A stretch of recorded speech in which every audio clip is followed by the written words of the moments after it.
क्या आपने कभी सोचा है कि छठ महापर्व साल में 2 बार क्यों मनाया जाता है? एक चैत्र मास में और दूसरा कार्तिक मास में। मान्यता के अनुसार छठी मैया 2 बहनें हैं। बड़ी बहन को चैत्र छठ समर्पित है और छोटी बहन को कार्तिक छठ। चैत्र छठ को अधिक कठिन माना जाता है क्योंकि इस समय तेज धूप और भीषण गर्मी होती है। ऐसे में 36 घंटे का निर्जल उपवास रखना थोड़ा कठिन बन जाता है। लेकिन दोनों ही छठ की महिमा समान है। दोनों ही उतने ही पवित्र, फलदायी और चमत्कारी माने जाते हैं। अब प्रश्न उठता है, आखिर छठी मैया है कौन? पुराणों के अनुसार छठी मैया को षष्ठी देवी कहा जाता है और उन्हें भगवान ब्रह्मा की मानस पुत्री माना गया है।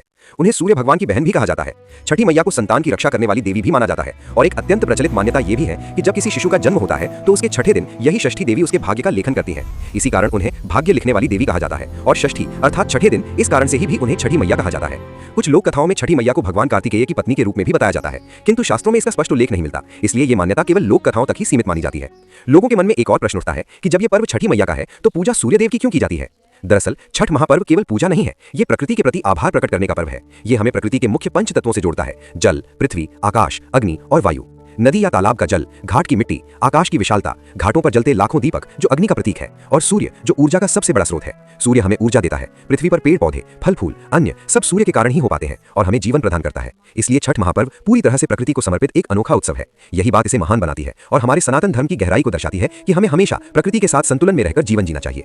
एक और विशेष बात, दुनिया के अधिकतर लोग उगते हुए सूर्य की पूजा करते हैं, लेकिन छठ महापर्व एकमात्र ऐसा पर्व है जिसमें डूबते हुए सूर्य को भी अर्घ्य दिया जाता है। ये हमें एक गहरा संदेश देता है कि हमें केवल अच्छे समय में ही नहीं बल्कि कठिन समय में भी साथ देना चाहिए।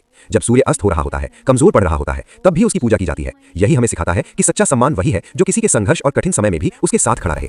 आगे ऐसे ही ज्ञानवर्धक वीडियोस के लिए जुड़े रहें राज अनटोल्ड स्टोरी के साथ। धन्यवाद।